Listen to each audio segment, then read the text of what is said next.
Halo semuanya, selamat pagi. Perkenalkan, saya Muhammad Mirsan Aulia, eh, mahasiswa Magister Kesehatan Masyarakat di Universitas Sriwijaya.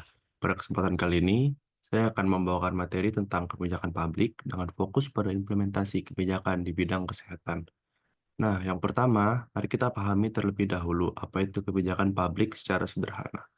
Kebijakan publik adalah keputusan dan tindakan yang diambil oleh pemerintah atau lembaga publik untuk menyelesaikan masalah bersama dan mencapai tujuan masyarakat eh, berupa peraturan program ataupun regulasi maupun alokasi sumber daya yang digunakan untuk melayani kepentingan publik. Nah, definisi sistem kesehatan. Sistem kesehatan adalah keseluruhan komponen dan kegiatan yang bertujuan meningkatkan, memulihkan, serta memelihara derajat kesehatan masyarakat. Komponen utamanya pelayanan kesehatan, pembiayaan, SDM, obat dan teknologi, informasi kesehatan, serta tata kelola.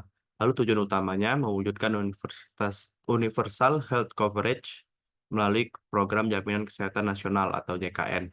Prinsip dasarnya sendiri adalah pemerataan akses, efisiensi, dan keadilan bagi seluruh penduduk. Nah, sebagai contohnya, saya mengangkat kasus implementasi Peraturan Menteri Kesehatan Nomor 16 Tahun 2019 tentang pencegahan fraud dalam Program Jaminan Kesehatan Nasional atau JKN.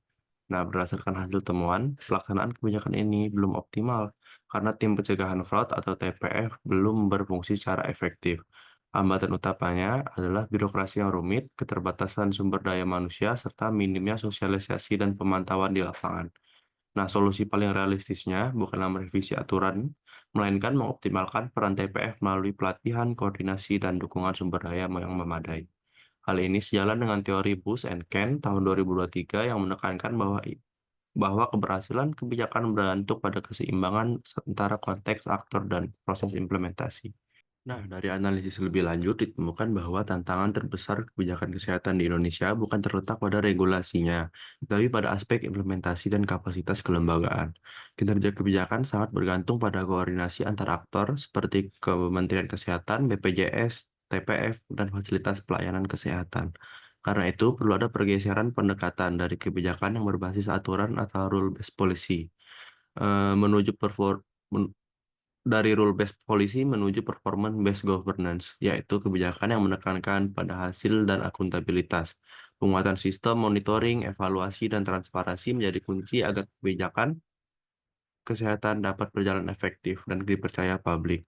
Dalam jangka panjang, hal ini akan mendorong efisiensi pembiayaan JKN serta meningkatkan mutu pelayanan kesehatan nasional. Nah, untuk memperdalam pemahaman, mari kita bandingkan kebijakan kesehatan di Indonesia dan Malaysia. Dari sisi pendanaan, Indonesia menggunakan sistem Social Health Insurance dan iuran peserta melalui BPJS Kesehatan. Sedangkan Malaysia menggunakan sistem berbasis pajak atau tax-based healthcare system, di mana layanan dasar diberikan gratis atau dengan biaya yang sangat rendah di fasilitas milik pemerintah. Dari sisi kelembagaan, Indonesia melibatkan BPJS di bawah koordinasi Kementerian Kesehatan, sementara Malaysia dikelola langsung oleh Ministry of Health yang mengatur rumah sakit dan tenaga kesehatan negeri. Ini menunjukkan bahwa Malaysia memiliki kontur yang lebih terpusat dibanding Indonesia. Nah, kedua negara tentu memiliki tantangannya masing-masing. Di Indonesia, masalah utama adalah praktik fraud, fragmentasi layanan, dan kesenjangan sumber daya manusia kesehatan antar wilayah.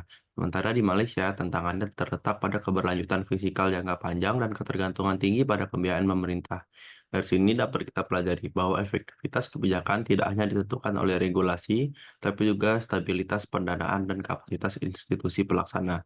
Indonesia bisa belajar dari Malaysia dalam hal integritas sistem kesehatan dan pengawasan yang lebih terpusat untuk memperkuat akuntabilitas.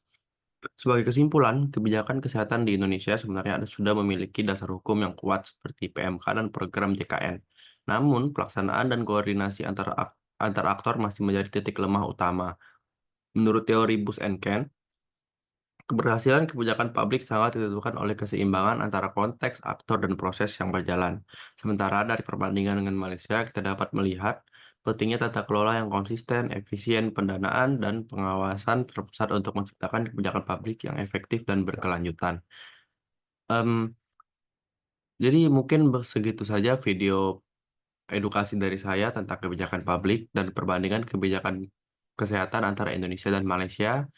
Eh, Terima kasih yang sudah mau menonton video ini. Saya terbuka untuk diskusi lebih lanjut. Terima kasih.